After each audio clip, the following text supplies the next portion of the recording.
couple of tornadoes here, some very heavy rain. We've been on that rain and snow border. So chilly. The winds have been rather brisk today. When you become part of the fabric of a town, memories are made stitch by stitch.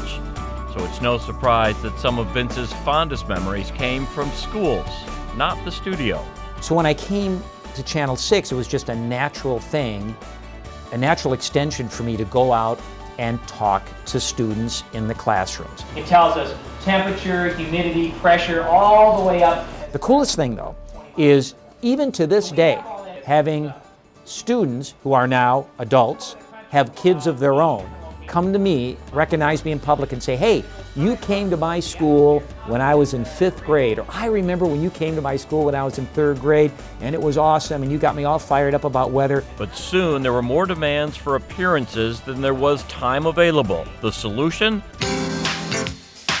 The Condella Weather Class. Hello, and welcome to Weather Class. A VHS tape that became as fun to make as it was to watch. Then we would invite teachers to request a copy of Condella's Weather Class for that year. Send in your request on school letterhead, and we'll mail you out a VHS. And we had them in libraries. People would check them out of the libraries as well. Very rewarding, very fun to do that. And again, I'm so grateful the television station allowed me to do this because I was able to really flex some creative muscle, and I just loved it. Every year trying to top the one before. I'm meteorologist Vince Condella in the rainforests of Costa Rica. One of our photojournalists, Alan Block, who has since retired from Channel 6, he and I went down to Costa Rica with Professor Alan Young in September of 1990, and we were there for 6 days and basically documented the cutting of the rainforest. We put together a 3-part series on our 10 o'clock news. And then also I used it for Condella's Weather Class that year. It was just really a fantastic window into science. And as great as the teaching was, you are judged by how well you keep viewers informed. And on the big days, there was no one better. I'll never forget December 15th of 1987. This was back in the days before there were any morning newscasts. A huge blizzard hit Milwaukee. And we came on the air early, 5 or 6 o'clock in the morning, and broadcasted live.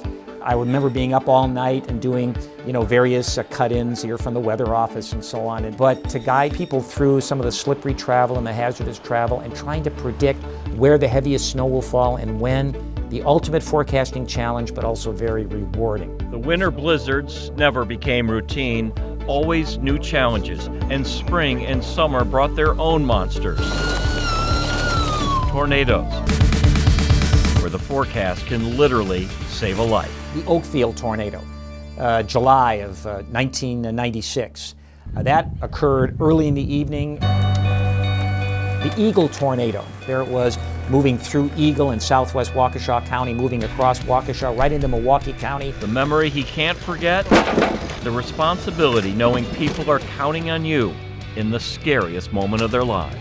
A tornado on the ground, and to be on the air live and tracking it. It's now moving just over Muskego, near Vernon now, the rotating part of that storm. If you live in this community, get to safety now. Those kind of things, those urgent kind of announcements to be made.